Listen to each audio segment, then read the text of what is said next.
এর আগের দিন তোমাদের আমি অষ্টম শ্রেণীর কয়েকটি গ্যাসের পরিচিতি সম্বন্ধে হাইড্রোজেন গ্যাসের প্রস্তুতি এবং রাসায়নিক ধর্ম সম্বন্ধে সব কিছুই বলেছিলাম। তারপরের ক্লাসে আমি বেশ কয়েকটি রাসায়নিক সমীকরণ সম্বন্ধে তোমাদের জিজ্ঞাসা করেছিলাম। আর এর আগের ক্লাসে আমি অক্সিজেন গ্যাস প্রস্তুতি কিভাবে করা হয় এবং সেখানে রসায়নাগারে প্রস্তুতির সময় MnO2 কি হিসাবে কাজ করে কি বলেছিলাম, অ্যাজ এ ক্যাটালিস্ট, অনুঘটক হিসাবে কাজ করে। এবং সেই অনুঘটক কাকে বলে, অনুঘটক কাকে বলে কি বলেছিলাম, অনুঘটক কাকে বলে। অক্সিজেন গ্যাস প্রস্তুতিতে যে সমস্ত বিষয়গুলি বলেছিলাম, যে রসায়নাগার প্রস্তুতিতে বলেছিলাম যে এটা কেমনভাবে করা হয়, শুধুমাত্র আমরা তাপীয় বিয়োজনের দ্বারা কার পটাশিয়াম ক্লোরেট KClO3 এর সংকেতটা তো KClO3, পটাশিয়াম ক্লোরেটের শুধুমাত্র তাপীয় বিয়োজনের দ্বারা আমরা অক্সিজেন গ্যাস প্রস্তুত করতে পারি। 2KClO3 প্রায় 630 ডিগ্রি সেন্টিগ্রেড তাপমাত্রায় উত্তপ্ত করলে 630 ডিগ্রি সেলসিয়াস তাপমাত্রায় উত্তপ্ত করলে ডেল্টা, এটা ডেল্টা অর্থাৎ তাপ প্রয়োগ করলে পটাশিয়াম ক্লোরেট বিয়োজিত হয়ে আমরা এটা দেখিয়েছিলাম যে পটাশিয়াম ক্লোরাইড এবং অক্সিজেন গ্যাস উৎপন্ন করে। 2KCl + 3O2 পটাশিয়াম ক্লোরাইড এবং অক্সিজেন গ্যাস উৎপন্ন করে। এটা নিশ্চয়ই তোমরা এর আগের দিন যেটা করিয়েছিলাম সেটা নিশ্চয়ই তৈরি করে নিয়েছ, কি তাই তো? আচ্ছা, রসায়নাগার পদ্ধতিতে বা ল্যাবরেটরি প্রসেস আমরা অক্সিজেন গ্যাস প্রস্তুত করি কিভাবে না, অক্সিজেন গ্যাস প্রস্তুতির সময় এখানে কি করা হয়, এটা শুধুমাত্র পটাশিয়াম ক্লোরেটকে 630 ডিগ্রি সেন্টিগ্রেড তাপমাত্রায় উত্তপ্ত করলে পটাশিয়াম ক্লোরাইড এবং অক্সিজেন গ্যাস উৎপন্ন হয়। এই তাপমাত্রাটা কিন্তু কম নয়, একটা অনেকখানি তাপমাত্রা, এবং বিক্রিয়াটা ঘটে খুব ধীরে ধীরে। যাতে তাড়াতাড়ি বিক্রিয়াটা ঘটে সেই জন্য এখানে কী করা হয়, পটাশিয়াম ক্লোরেটের সঙ্গে ম্যাঙ্গানিজ ডাইঅক্সাইড গুঁড়ো করে মেশানো হয়। সেখানে হচ্ছে 2KClO3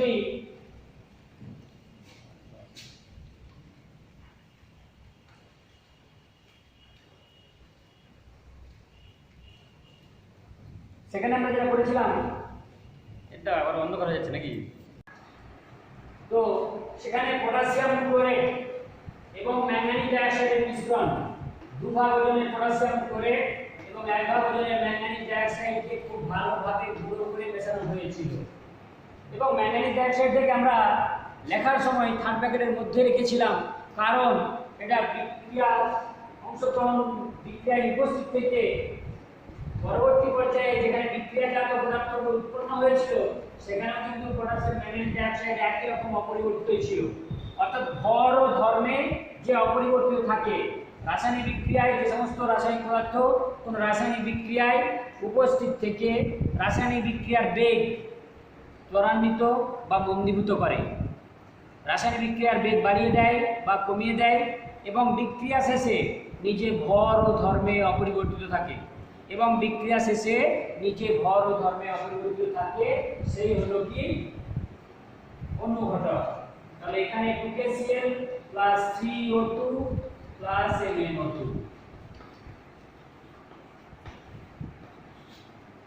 এবং এই অনুঘটকের প্রকারভেদে ম্যাঙ্গানিজ ডাইঅক্সাইডকে কি বলেছিলাম, এখানে হচ্ছে এই বর্ধক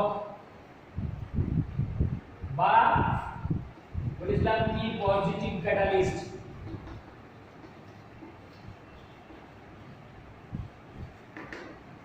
পজিটিভ ক্যাটালিস্ট বা পরা অনুঘটক।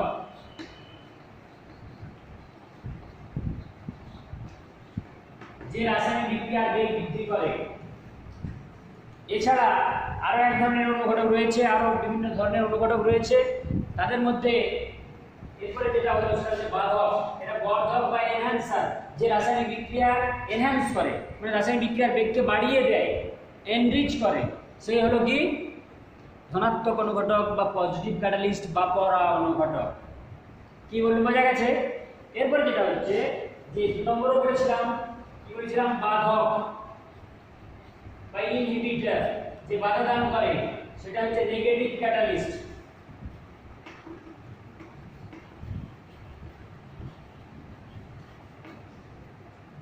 বা অপরা অনুঘটক, যে রাসায়নিক বিক্রিয়ার বেগ কমিয়ে দেয়, রাসায়নিক বিক্রিয়ার বেগ মন্দীভূত করে বা কমিয়ে দেয়। এখানে পরা অনুঘটক হলো, যেমন এখানে আমাদের অক্সিজেন প্রস্তুতির সময় MnO2 ম্যাঙ্গানিজ ডাইঅক্সাইড। আর বাধক বা নেগেটিভ ক্যাটালিস্ট হলো, এটা কিন্তু বলেছিলাম যে হাইড্রোজেন পারঅক্সাইডের বিয়োজনের সময় ফসফরিক অ্যাসিড, গাঢ় ফসফরিক অ্যাসিড বা গাঢ় সালফিউরিক অ্যাসিড ঋণাত্মক অনুঘটক বা অপরা অনুঘটক বা নেগেটিভ ক্যাটালিস্ট হিসেবে কাজ করে। সেখানে বিয়োজনের হারটাকে অনেকখানি হ্রাস করে। সেখানে বিয়োজিত হয় কিভাবে, সমীকরণটা ছিল এরকম: 2H2O2 সমান 2H2O প্লাস O2। এ কি করে, এখানে concentrated phosphoric acid, concentrated sulphuric acid H2SO4 और concentrated H3PO4 ফসফরিক অ্যাসিড, যারা কি করে রাসায়নিক বিক্রিয়ার বেগটাকে মন্দীভূত করে বা কমিয়ে দেয়। এবং এরপর আরো কি বলেছিলাম যে স্বয়ং অনুঘটক, বিষ অনুঘটক, এগুলো বলেছিলাম। আচ্ছা, বিষ অনুঘটক এমন একটা উদাহরণ দিতে পারবে যেখানে কোনো একটা পদার্থ বিষ অনুঘটক হিসেবে কাজ করছে? এর আগের দিন কিন্তু আমি বলে গেছি, সেটা হলো কি, নিশ্চয়ই তোমাদের মনে আছে যে সালফারকে বায়ুর অক্সিজেনের উপস্থিতিতে পোড়ানোর সময় যখন সালফার ডাইঅক্সাইড উৎপন্ন হয়, সেই সালফার ডাইঅক্সাইডকে আবার যখন অক্সিজেনের উপস্থিতিতে পুড়িয়ে সালফার ট্রাইঅক্সাইড উৎপন্ন করা হয়, তখন কিন্তু সালফার ডাইঅক্সাইডটা একটা পুড়ে যাওয়া জিনিস বা ছাই হয়ে যাওয়া জিনিস, সেটা কিন্তু আর সহজে পুড়তে চায় না। তাকে কি করা হয়, অক্সিজেনের উপস্থিতিতে পুড়তে বাধ্য করা হয়। সেই জন্যে সেখানে কিন্তু অনেক কিছু অনুঘটক হিসেবে কাজে লাগে। যেমন হচ্ছে সালফার ট্রাইঅক্সাইড থেকে 2SO2 প্লাস O2 সমান 2SO3। সালফার ট্রাইঅক্সাইড উৎপন্ন হওয়ার সময় যেগুলো আমাদের লাগে প্রায় 450 ডিগ্রি সেন্টিগ্রেড তাপমাত্রা, টেম্পারেচার, 150 থেকে 200 বায়ুমণ্ডলীয় চাপ, 150 থেকে 200 atmospheric pressure, 450 degree centigrade temperature, 150 থেকে 200 অ্যাটমসফিয়ারিক প্রেসার। আর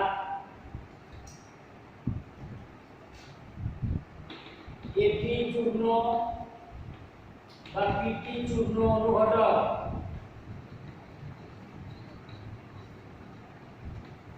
আর হচ্ছে যেটা লাগে molybdenum oxide M2O3 as a উদ্দীপক হিসেবে, প্রমোটার হিসেবে কাজ করে।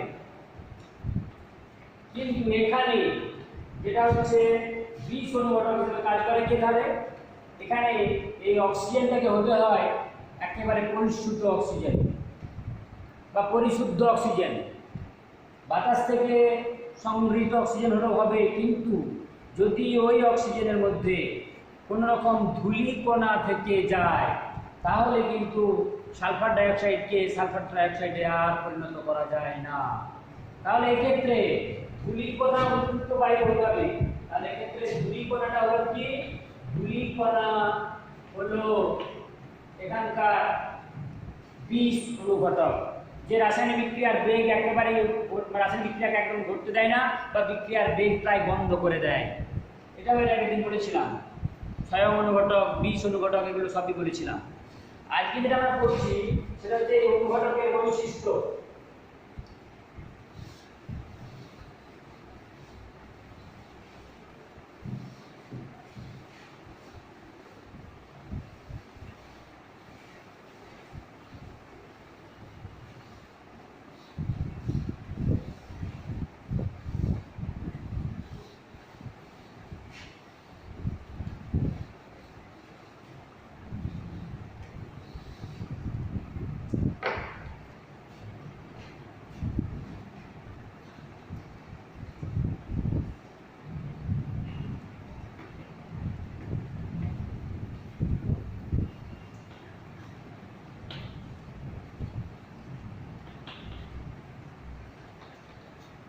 অনুঘটকের বৈশিষ্ট্যের মধ্যে 1 নম্বরে হচ্ছে কি অনুঘটকের বৈশিষ্ট্য কাকে বলবো, যে 1 নম্বরে হচ্ছে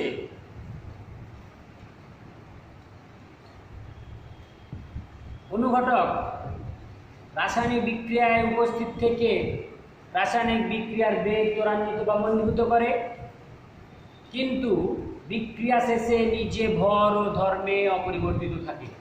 বিক্রিয়া শেষে নিজে ভর ও ধর্মে অপরিবর্তিত থাকে। তাহলে অনুঘটক রাসায়নিক বিক্রিয়ার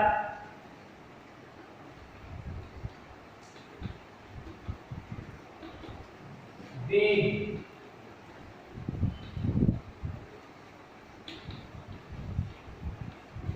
ত্বরান্বিত বা মন্দীভূত করে, কিন্তু বিক্রিয়া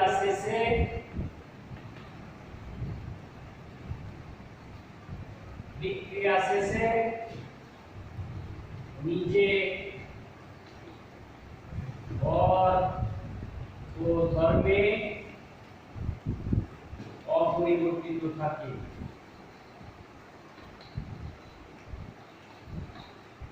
বিক্রিয়া শেষে নিজে ভর ও ধর্মে অপরিবর্তিত থাকে। 2 নম্বর,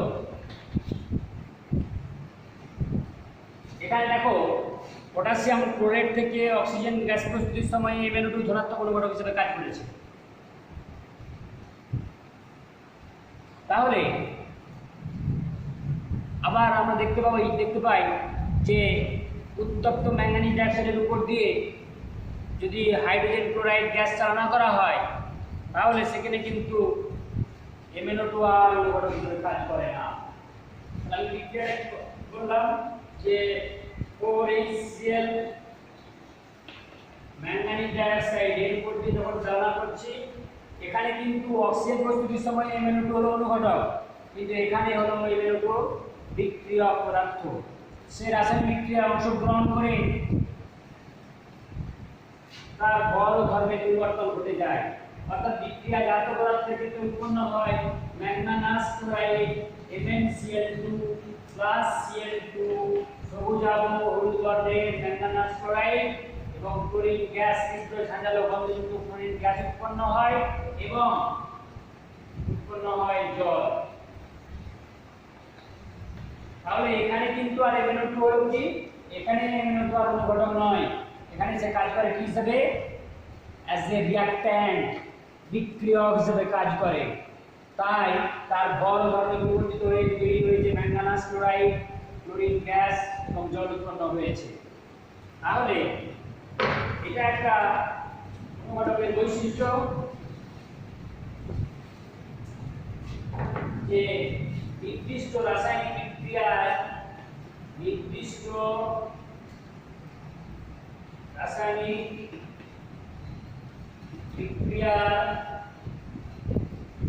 বিক্রিয়ার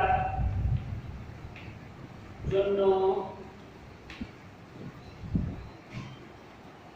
অনুঘটক নির্দিষ্ট, অর্থাৎ একই অনুঘটক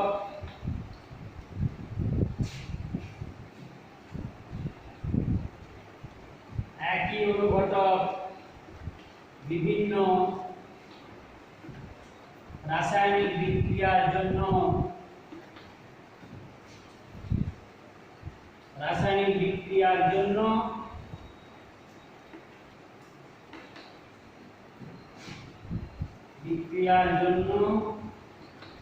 অনুঘটক হতে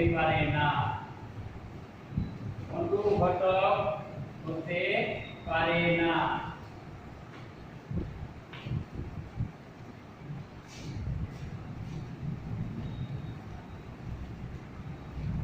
বিভিন্ন রাসায়নিক বিক্রিয়ার জন্য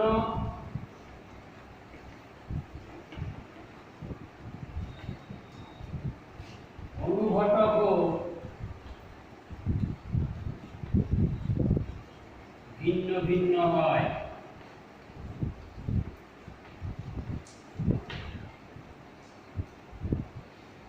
3 নম্বর হচ্ছে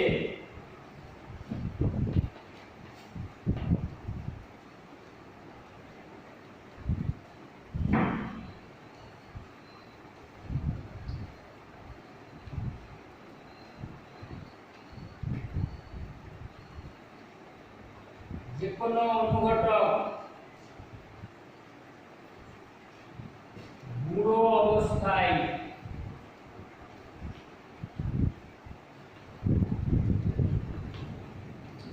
বা ধাতব তার জালির আকারে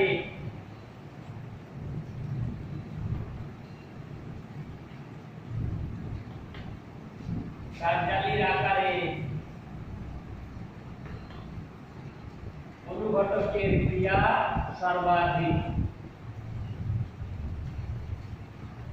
অনুঘটকের ক্রিয়া সর্বাধিক হয়। কেন অনুঘটকের ক্রিয়া সর্বাধিক হয়? কেন না, অনুঘটকের উপরিতলের ক্ষেত্রফল বা সংস্পর্শতলের ক্ষেত্রফল বিক্রিয়ক পদার্থের সাথে অনুঘটকের সংস্পর্শতলের ক্ষেত্রফল অনেক বেশি হয়। সেই কারণে যে কোনো পদার্থ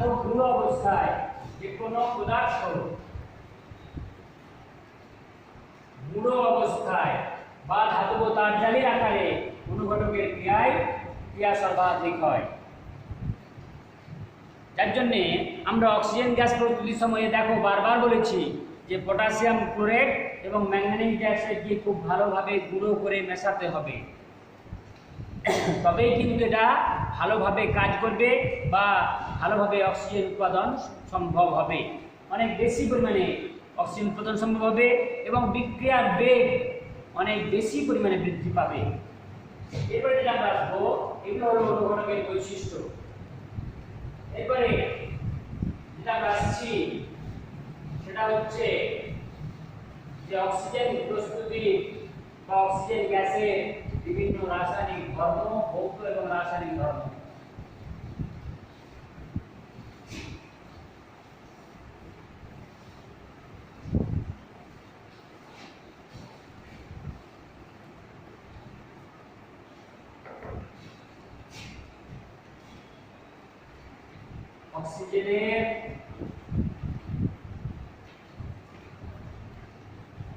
অক্সিজেনের ভৌত ও রাসায়নিক ধর্ম বা বৈশিষ্ট্য। Physical and chemical properties of oxygen. Physical and chemical properties of oxygen এর আমরা প্রথমেই জানবো যে ভৌত ধর্মগুলো কি কি। অক্সিজেনের ভৌত ধর্ম অর্থাৎ ফিজিক্যাল প্রপার্টিজ।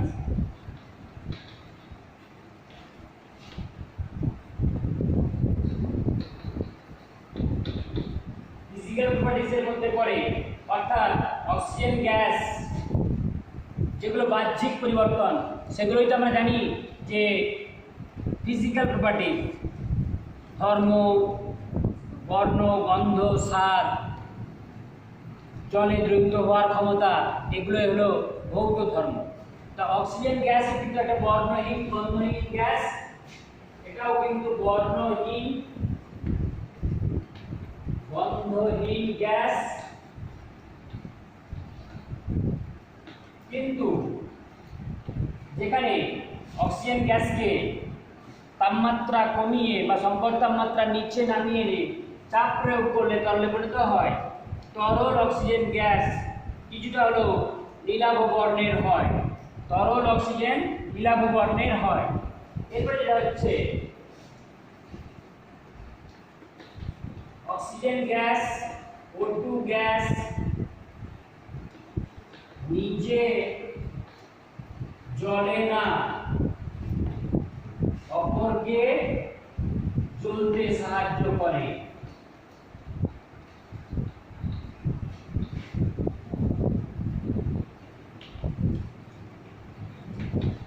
অপরকে জ্বলতে সাহায্য করে। রসায়নাগারে অক্সিজেন গ্যাস প্রস্তুতির পর শনাক্তকরণের জন্য আমি তোমাদের বলেছিলাম যে গ্যাস জারে সংগৃহীত হওয়ার পর, আচ্ছা অক্সিজেন গ্যাসকে কীভাবে সংগ্রহ করা হয়, গ্যাস জারে কীভাবে সংগ্রহ করা হয়, সেখানে কীভাবে সংগ্রহ করা হয়,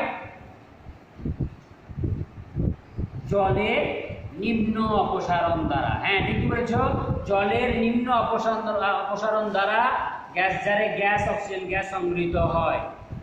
অর্থাৎ এটা নিশ্চয়ই জলের চেয়ে হালকা গ্যাস, যাই হোক অক্সিজেন গ্যাস নিজে জ্বলে না, অপরকে জ্বলতে সাহায্য করে। তারপর গ্যাস জারে ওই গ্যাসটাকে সংগ্রহ করে যখন ওর বাইরে বের করে নিয়ে এসে, আমরা যখন পরীক্ষা ব্যবস্থা থেকে বাইরে বের করে নিয়ে এসে মুখে একটা ঢাকনা দিয়ে গ্যাস জারটাকে বাইরে বের করে নিয়ে এসে ওর মধ্যে যখন একটা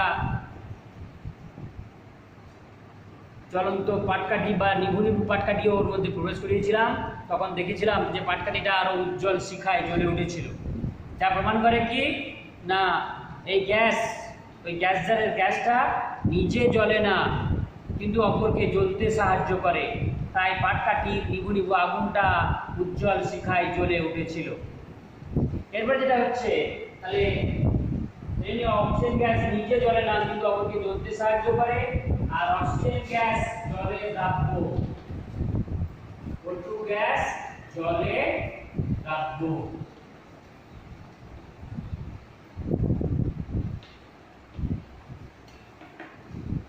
এটা আমরা প্রমাণ পাই কি থেকে, যে জলজ জীবেরা ওই জলে দ্রবীভূত অক্সিজেন থেকেই তারা তাদের শ্বাস প্রক্রিয়া বা শ্বাসকার্য চালায়। জলে দ্রবীভূত অক্সিজেন না থাকলে যারা সেই জলজ উদ্ভিদের জীবেরা কি করে, ওই অক্সিজেন মিশ্রিত জলকে নিয়ে সেটাকে যখন উল্কা বা কানকোর মধ্য দিয়ে বাইরে বের করে, তার থেকে দ্রবীভূত অক্সিজেনটা শোষণ করে নেয় আর জলটা আবার বেরিয়ে যায়, কানকোর ফাঁক দিয়ে জলটা আবার বেরিয়ে যায়, কিন্তু ওই ফুলকার মধ্য দিয়ে জলে দ্রবীভূত অক্সিজেন গ্যাসটা সংগৃহীত হয়, যার সাহায্যে মাছ বা জলজ জীবেরা জলে দ্রবীভূত অক্সিজেন গ্রহণ করে এবং তাদের শ্বাসকার্য চালাতে পারে। এইগুলো হলো অক্সিজেনের ভৌত ধর্ম। এরপরে যেটা আমরা আসবো অক্সিজেনের রাসায়নিক ধর্ম।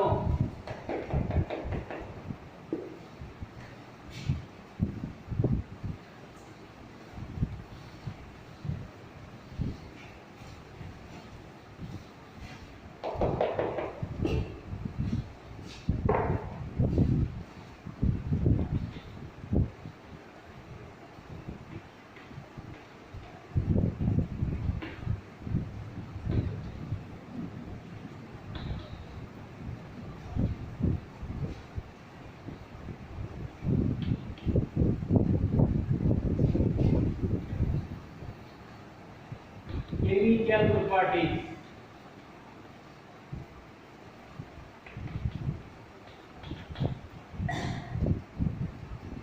অক্সিজেনের রাসায়নিক ধর্ম।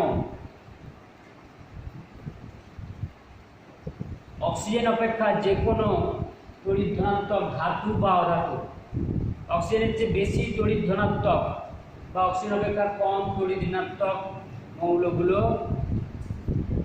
অক্সিজেনের সঙ্গে বিক্রিয়ায় ধাতব বা অধাতব অক্সাইড গঠন করে। ধাতব বা অধাতব অক্সাইড গঠন করে, অর্থাৎ অক্সিজেনের যৌগ গঠন করে, যেগুলোকে বলা হয় অক্সাইড। তাহলে যে কোনো ধাতু, যেমন ধরো পটাশিয়াম, সোডিয়াম, তীব্র তড়িৎ ধনাত্মক ধাতু, তাহলে ধাতুদের সাথে অক্সিজেনের বিক্রিয়া, এক নম্বরে লিখছি ধাতুর সাথে অক্সিজেনের বিক্রিয়া।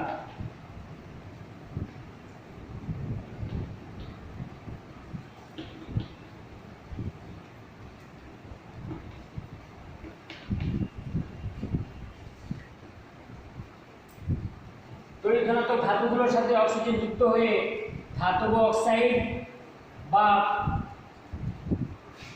ক্ষারীয় বা ক্ষারকীয় অক্সাইড গঠন করে। এই ধাতব অক্সাইডগুলোকে বলা হয় কি ক্ষারীয় অক্সাইড বা ক্ষারকীয় অক্সাইড। কেন বলা হয় না, যে ধাতব অক্সাইডগুলো গঠন করে ধাতুদের সাথে বিক্রিয়ায় ধাতুরা সাধারণত অক্সিজেনের সঙ্গে যুক্ত হয়ে, যেমন আমি বলছি 4Na + O2 = 2Na2O sodium oxide উৎপন্ন করে। এটা ক্ষারকীয় অক্সাইড বা ক্ষারীয় অক্সাইড কেন, বা আমি এখানে আমি উদাহরণ দেখাচ্ছি 2Mg + O2 সমান 2MgO ম্যাগনেসিয়াম অক্সাইড। এই ধাতব অক্সাইডগুলোকে বলা হয় কি ক্ষারকীয় অক্সাইড বা ক্ষারীয় অক্সাইড। এগুলো বলা হচ্ছে ধাতব অক্সাইড, মেটালিক অক্সাইড और क्षारकीय বা ক্ষারীয় অক্সাইড।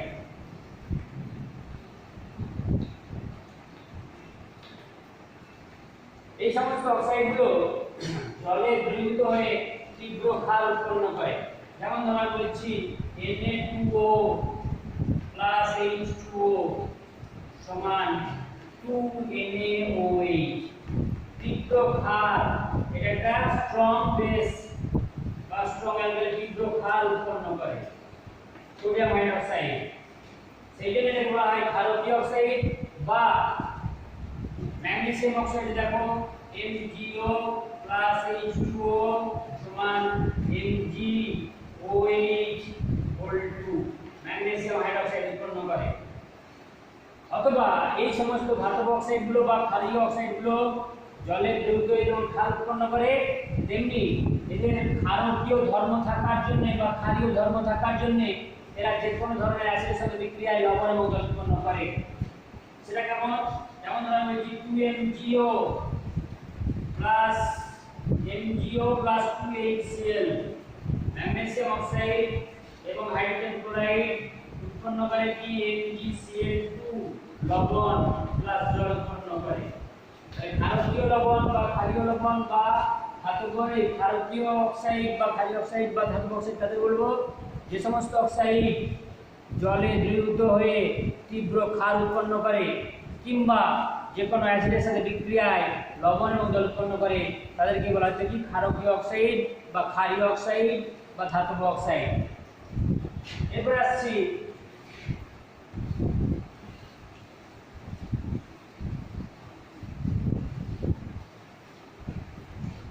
নম্বরে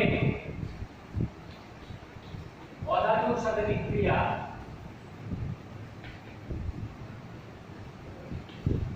এখানে যে অধাতুগুলো অক্সিজেনের সঙ্গে সহজে বিক্রিয়া করে তাদের কিন্তু তারা হবে কি অক্সিজেনের চেয়ে কম ঋণাত্মক বা অধিক ধনাত্মক। যেমন C+O2 কার্বনের সঙ্গে অক্সিজেন যুক্ত হয়ে তৈরি করে CO2 এটা একটা আম্লিক অক্সাইড। অধাতুর সাথে বিক্রিয়ায় যে সমস্ত অধাতব অক্সাইড উৎপন্ন হয়, যে অধাতব অক্সাইড উৎপন্ন হয় তারা হচ্ছে অধাতব অক্সাইড বা আম্লিক অক্সাইড, অধাতব অক্সাইড বা আম্লিক অক্সাইড।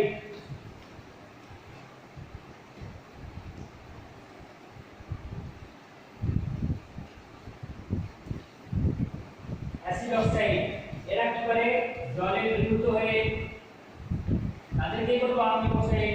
যে সমস্ত অক্সাইড জলে দ্রবীভূত হয়ে উৎপন্ন করে কি অ্যাসিড H2CO3 এটা কি কার্বনিক অ্যাসিড উৎপন্ন করে।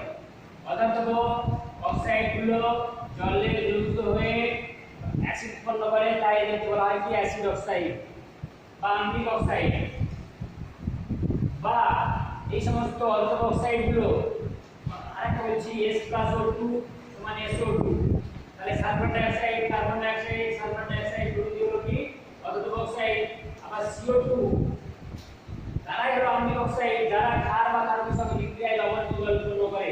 যেমন আমরা বলছি CO2 + 2NaOH সোডিয়াম হাইড্রোক্সাইডের সঙ্গে বিক্রিয়া করলে এখানে উৎপন্ন হবে কি Na2CO3 সোডিয়াম কার্বনেট লবণ প্লাস জল উৎপন্ন হবে। আরের সঙ্গে বিক্রিয়ায় লবণ এবং জল উৎপন্ন করে তারা হচ্ছে অধাতব অক্সাইড বা আম্লিক অক্সাইড। সাধারণত এগুলো সবগুলোই কিন্তু সাধারণত মানে এর ব্যতিক্রম দেখা যায়। তারপরে আসছি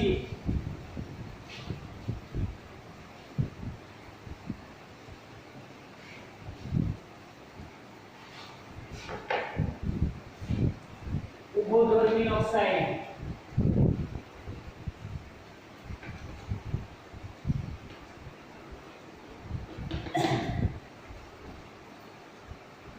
অক্সিজেন ধাতুদের সঙ্গে বিক্রিয়ায় এরা কিন্তু আর কিন্তু জড়িত ধনাত্মক ধাতু নয়, তবে এরাও জড়িত ধনাত্মক ধাতুই। এদের সঙ্গে বিক্রিয়ায় অক্সিজেন যে অক্সাইড গঠন করে সেই অক্সাইডগুলো অনেক ক্ষেত্রে কেমন হয়, তারা অ্যাসিড এবং ক্ষার উভয়ের সঙ্গে বিক্রিয়ায় লবণ এবং জল উৎপন্ন করে। অর্থাৎ সেই সমস্ত অক্সাইডের মধ্যে কি দেখা যায়, অ্যাসিড এবং ক্ষারের উভয়ের ধর্ম বর্তমান থাকে।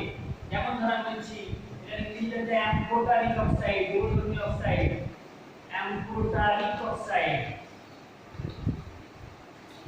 এটা বহুধর্মী অক্সাইড। তো এদের ক্ষেত্রে যেমন ধরো জিঙ্ক অক্সাইড ZnO, এটা অ্যাসিড এবং ক্ষার উভয়ের সঙ্গে বিক্রিয়ায় ZnO + 2HCl উৎপন্ন করে ZnCl2 লবণ প্লাস জল। এবং একই রকম ভাবে ZnO + 2NaOH সোডিয়াম হাইড্রোক্সাইডের সঙ্গে বিক্রিয়ায় উৎপন্ন করে Na2ZnO2 + H2O সোডিয়াম জিঙ্কের লবণ এবং জল উৎপন্ন করে। অর্থাৎ এখানে দুটো হচ্ছে লবণ প্লাস জল। যে সমস্ত অক্সাইড অ্যাসিড এবং ক্ষার উভয়ের সঙ্গে বিক্রিয়ায় লবণ এবং জল উৎপন্ন করে তাদেরকে আমরা বলবো কি উভধর্মী অক্সাইড বা অ্যাম্ফোটারিক অক্সাইড। তারপরে আমরা আসবো প্রসম অক্সাইড বা নিউট্রাল অক্সাইড। প্রসম অক্সাইড যে সমস্ত অক্সাইড অ্যাসিড এবং ক্ষার কারোর সাথেই বিক্রিয়া করে না বা বিক্রিয়া করে লবণ ও জল উৎপন্ন করে না, অর্থাৎ যে সমস্ত অক্সাইডের মধ্যে অ্যাসিড বা ক্ষারের কোনো ধর্মই বর্তমান থাকে না, তারাই হলো কি উভধর্মী আমাদের প্রসম অক্সাইড। যেমন জল, জল একটা প্রসম অক্সাইড, এটা তো হাইড্রোজেন একটা অক্সাইড জল। তারপরে হচ্ছে নাইট্রাস অক্সাইড N2O, এটা হচ্ছে কি প্রসম অক্সাইড। তারপরে আসছি যুগ্ম অক্সাইড। যে সমস্ত অক্সাইডের মধ্যে কি হয় না একাধিক অক্সাইড যুক্ত অবস্থায় থাকে তাদেরকে বলছি যুগ্ম অক্সাইড। যেমন ফেরাসোফেরিক অক্সাইড, আমরা কি বললাম যুগ্ম অক্সাইড।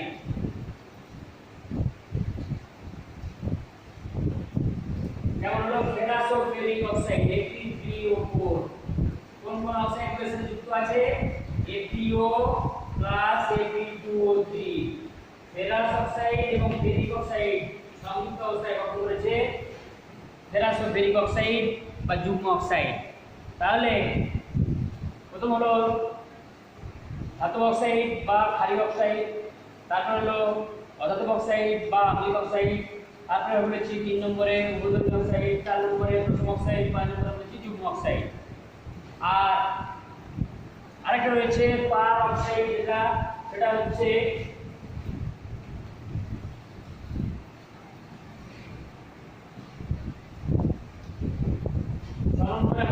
পার অক্সাইড।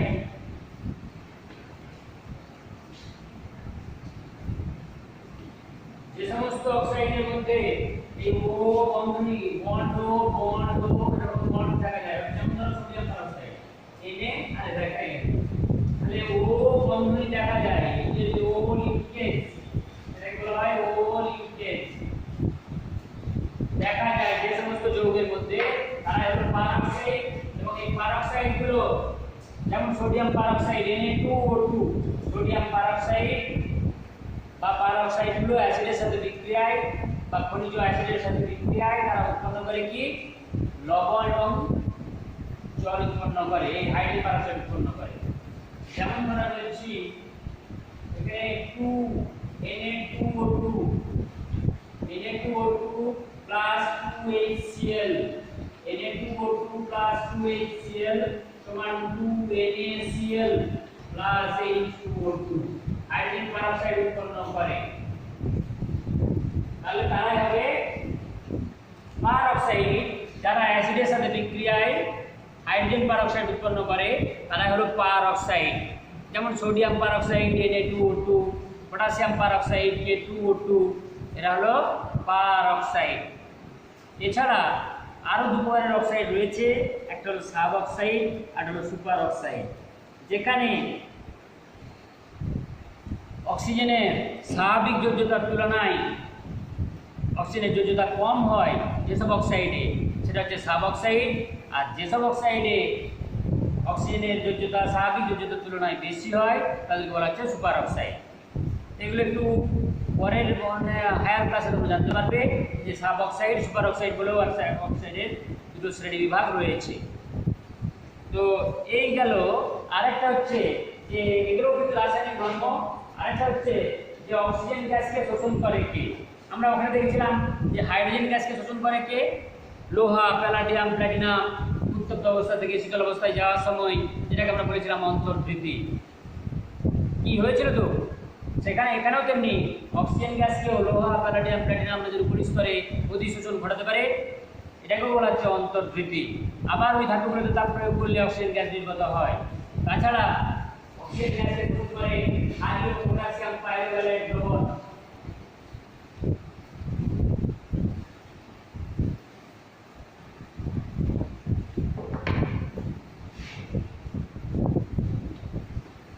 গ্যাস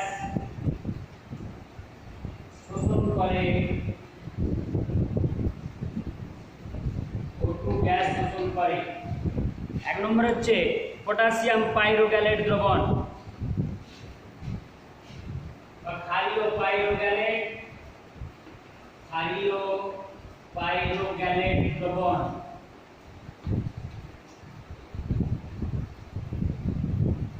পাইরোগ্যালেট দ্রবণ,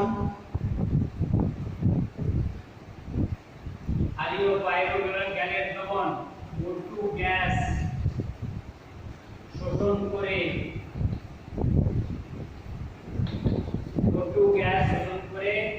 বাদামি বর্ণ ধারণ করে।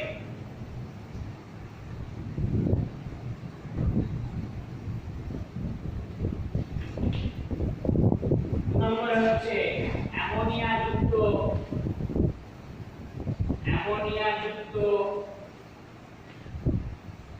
কিউপ্রাস ক্লোরাইড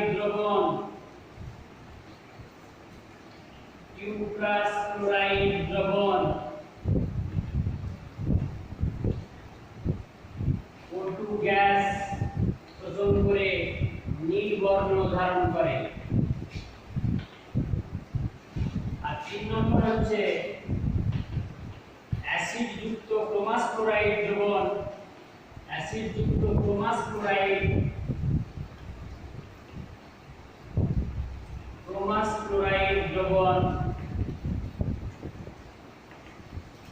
অক্সিজেন গ্যাস শোষণ করে সবুজ বর্ণ ধারণ করে। তাহলে ক্ষারীয় পাইরোগ্যালেট দ্রবণ বা পটাশিয়াম পাইরোগ্যালেট দ্রবণ। পাইরোগ্যালেট একটি জৈব যৌগ, কার্বন হাইড্রোজেন সমন্বিত যৌগ এবং সেটা হচ্ছে বেঞ্জিন যৌগ। আর অ্যামোনিয়া যুক্ত কিউপ্রাস ক্লোরাইড দ্রবণ এবং অ্যাসিড যুক্ত ক্রোমাস ক্লোরাইড দ্রবণ অক্সিজেন গ্যাসকে শোষণ করে। অক্সিজেন গ্যাস শোষণের মাধ্যমে তারা উৎপন্ন করে কি, যে বাদামি বর্ণ ধারণ করে। আর অ্যামোনিয়া যুক্ত কিউপ্রাস ক্লোরাইড দ্রবণ সেটা নীল বর্ণ ধারণ করে এবং অ্যাসিড যুক্ত ক্রোমাস ক্লোরাইড দ্রবণ সেটা সবুজ বা হলুদ বর্ণ ধারণ করে। এরপর যেটা আমরা আসবো যে প্রকৃতপক্ষে অক্সিজেন গ্যাস এটা তীব্র জারক পদার্থ, এটা বর্ণহীন গ্যাস সেটা হচ্ছে নাইট্রিক অক্সাইড।